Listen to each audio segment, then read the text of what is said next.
दुनिया के सियासी और दिफाई मंजरनामे में एक हैरान कुन मोड़ आ चुका है। हालिया दिनों में दो बड़ी पेशरफ्तें हुई जो न सिर्फ परेशान कुन हैं बल्कि आलमी ताकतों के दरमियान कशीदगी में इजाफे का बायस बन सकती हैं।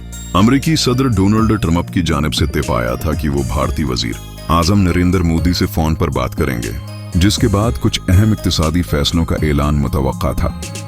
लेकिन गैर मुतवक्का तौर पर व्हाइट हाउस की जानिब से मोदी को इतला दी गई कि सदर ट्रंप गुफ्तगू के ख्वाहां हैं और फिर बगैर किसी राब्ते के फौरन ऐलान कर दिया गया कि भारत पर 25% टैरिफ नाफिज कर दिया गया है। उस अचानक फैसले से भारतीय मार्केट में हलचल मच गई। लेकिन असल कहानी कुछ और है।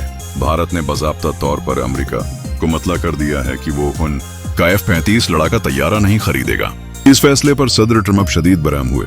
उनके इल्म में आया कि भारत रूस से जदीद Su-57 तैयारे खरीदने का इरादा रखता है, जिसकी तादाद 60 के करीब बताई जा रही है।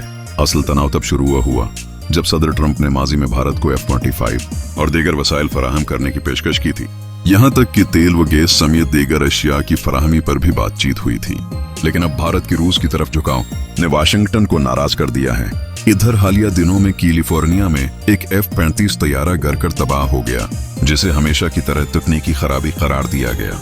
लेकिन अमेरिका के अंदर होने वाले मुसलसल हादिसात कई सवालात को जन्म दे रहे हैं, खास तौर पर ऐसे में जब भारत रूसी दिफाई निजाम की तरफ बढ़ रहा है तो अमेरिका का गुस्से में आ जाना हैरान कुन नहीं। भारत की पोजीशन उस वक्त सख्त दबाव में है।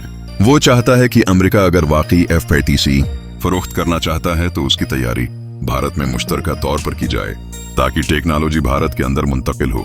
लेकिन अमेरिका उस सतह की शराकत दारी के लिए तैयार नहीं। उस कशीदगी के दौरान अमेरिका भारत पर रूस से तेल खरीदने के बास दबाव डाल रहा है और मुख्तलिफ इक्तिसादी पाबंदियों की धमकियां दी जा रही हैं। भारत चीन और रूस के साथ मिलकर ब्रिक्स को मजबूत करने की राह पर गामजन है ताकि डॉलर की आलमी बालादस्ती को चैलेंज किया जा सके। लेकिन ऐसा करना भी खतरे से खाली नहीं। डोनाल्ड ट्रंप की हिकमत अमली वाज़ेह है। अगर भारत ने अमेरिका की माशी पेशकश कबूल न की तो उसे दबाव और पाबंदियों के जरिए मजबूर किया जाएगा। पहले चीन पर टैरिफ लगाया, अब भारत की बारी है। भारतीय माइशत पर उसका फौरी असर पड़ा है। स्टॉक मार्केट में गिरावट, गैर मुल्की सरमायाकारी की वापसी और टेक्नोलॉजी कंपनियों के इनखिला ने भारत को एक नाजुक मोड़ पर ला खड़ा किया है। ऐसे में जब अमेरिका अपनी कंपनियों को भारत से निकाल रहा है और भारत रूस की तरफ झुक रहा है तो मुस्तकबिल की आलमी सफबंदी मजीद पेचीदा होती जा रही है। ये कहना कबल इस वक्त नहीं होगा कि आने वाले दिनों में दुनिया एक बड़ी सियासी तब्दीली की तरफ जा रही है। डोनाल्ड ट्रंप का रवैया और फैसले गैर मुतवक्का हैं और भारत को फैसला करना होगा कि वो किस सफ में खड़ा होना चाहता है। आप इस पूरी सूरत हाल को किस नजर से देखते हैं? अपनी राय का इजहार नीचे कमेंट्स में जरूर करें। वीडियो को शेयर करें और चैनल को सब्सक्राइब करना न भूलें।